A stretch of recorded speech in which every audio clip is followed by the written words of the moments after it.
There's something else I took from a career in the law, and that's that there's one law when it applies to everyone. Now, I try to remain calm in the bear pit of parliamentary politics. I'm not a career politician. I came to politics late in life, and I don't much like point scoring.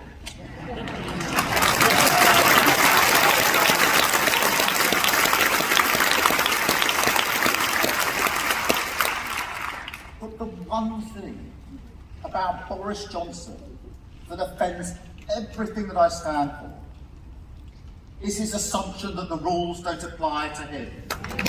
Yeah. Yeah. And Dominic Cummings took a trip to Barnard Castle to test his eyesight. Boris Johnson turned a blind eye. When Matt Hancock reached his own lockdown rules, Boris Johnson declared the matter closed. When I got pinged, I isolated. When Boris Johnson got pinged, he tried to ignore it.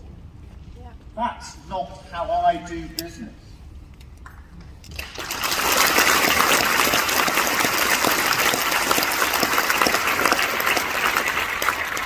When I was the chief prosecutor and MPs fell short of the highest standards on their expenses, I prosecuted those who had broken the law.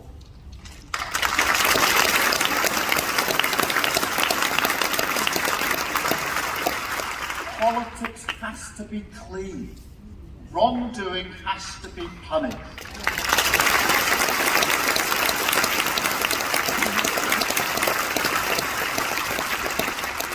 There are times in this parliament when I feel like I've got my old job back. Contracts handed out to friends and donors. The former Prime Minister lobbying the Chancellor by text. Refurbishing number 10 with a loan from an anonymous donor. On behalf of the public that cares about clearing up politics, I put this government on notice.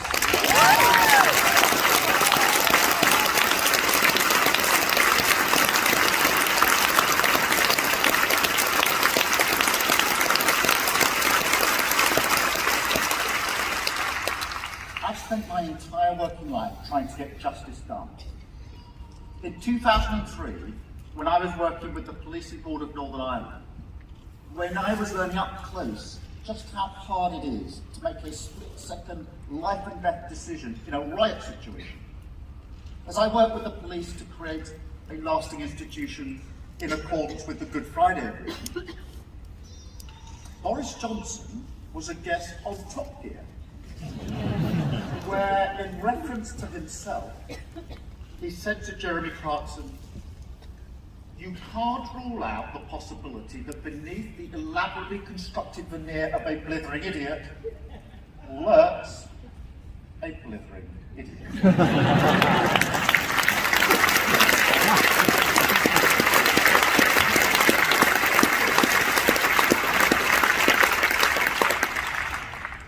When in the autumn of 2010, I was the chief prosecutor working with Doreen Lawrence to finally get a prosecution of the two men that murdered Stephen, Boris Johnson was writing an article in the Telegraph declaring a war on traffic code. And when this country was threatened by terrorists who were trying to bring down planes with liquid bombs, I spent the summer of 2010 helping to put those terrorists behind bars where they could no longer pose a danger to Britain.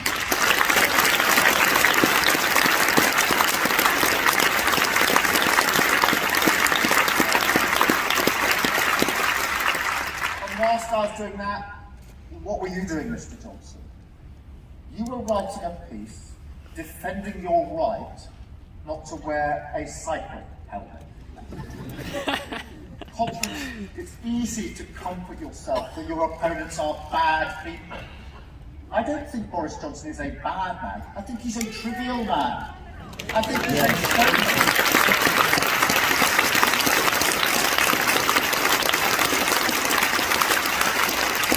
He's a showman with nothing left to show. He's a trickster. who's performed his one trick. Once he'd said the words, "Get Brexit done," his plan ran out.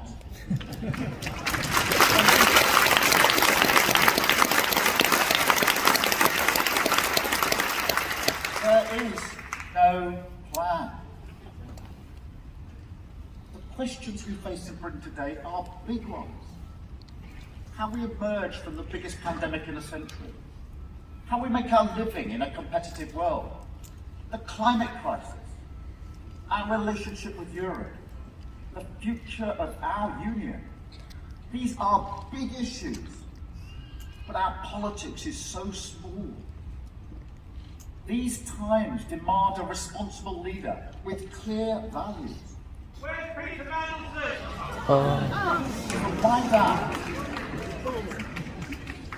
From my dad, I understand the dignity of work.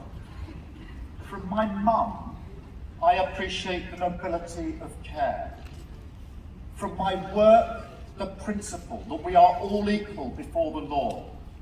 And from the victims of crime, that the law is there to make us secure.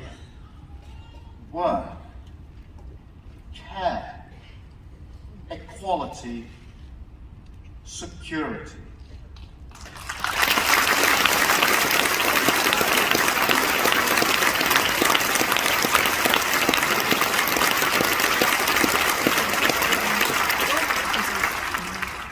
That's what I mean by justice. And that's what I've been aiming at all my working life.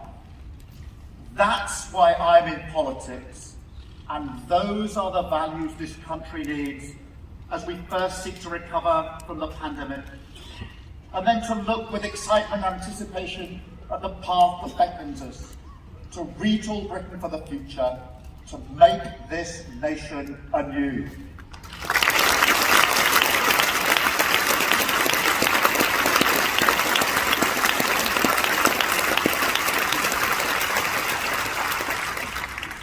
I want to start with the importance of care.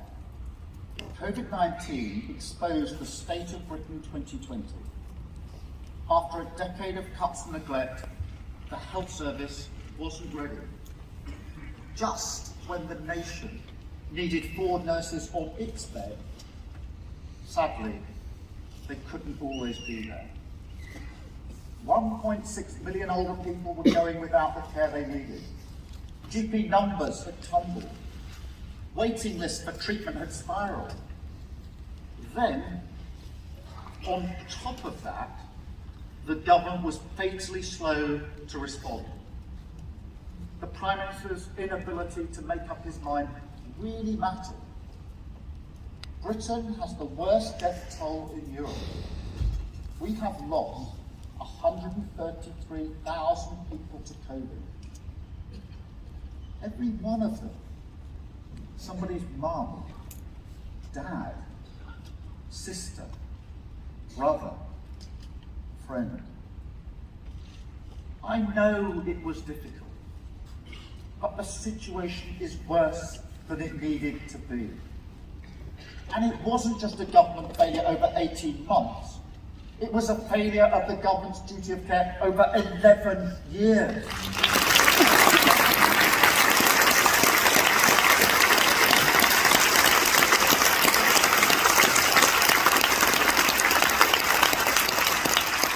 There are cracks in British society, and COVID seeped into them. Low earners were at greater risk. So were black and ethnic minority communities. COVID forensically found those who already had health problems, and it's left in its wake a significant backlog. NHS waiting lists are at the highest level on record. 5.5 million people are waiting for treatment. The great scandal of the pandemic was what happened in our care homes. And let me tell you this, comfort. An unfair tax hike that doesn't fix social care and doesn't clear the NHS backlog is not a plan.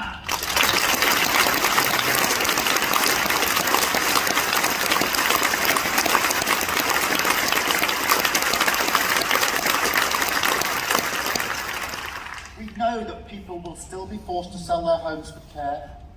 Working people will have to pay more. But there's still no plan. A plan would prevent problems before they bite. A plan would provide care at home, where people are. A plan would ensure the workforce was properly valued. And a serious plan wouldn't be funded by hammering working people.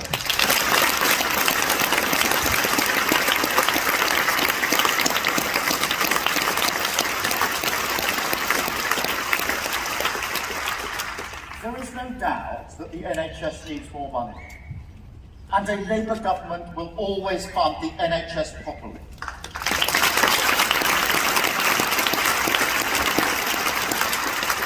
But the future of the NHS can't just be about chasing extra demand with more money, and neither can it be about reshuffling the furniture in yet another pointless reorganisation.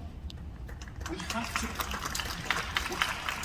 to understand the big moment that the NHS faces. In 1900, the average British person expected to live to the age of 48. Today, average life expectancy is 80. The number of people aged 65 and over in this country is growing 3 times faster than the number aged under 65. That is a wonderful achievement. And the biggest test in the history of the NHS. No society in British history has been as old as our modern nation. Small politics will no longer do. I want Britain to be the healthiest nation on earth.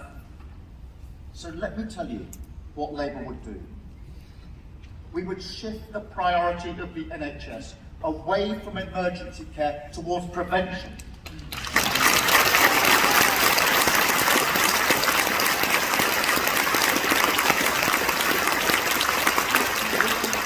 Problems early, and at the same time we can use the resources of the NHS better. And I don't just mean physical illness either.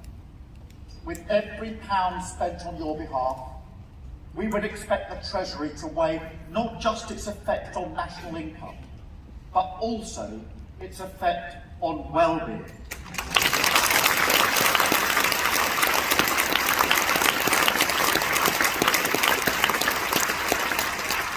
Now, let me give you an example.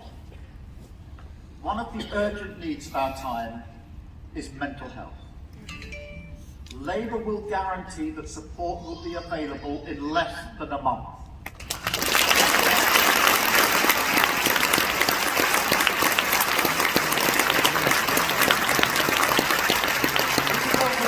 The mental health staff that we need. Over 8,500 more mental health professionals supporting 1 million more people every year.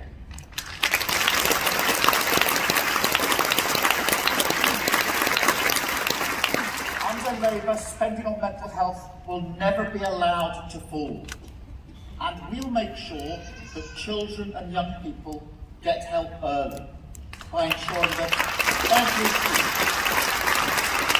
every school has specialist support and every community has an open access mental health hub.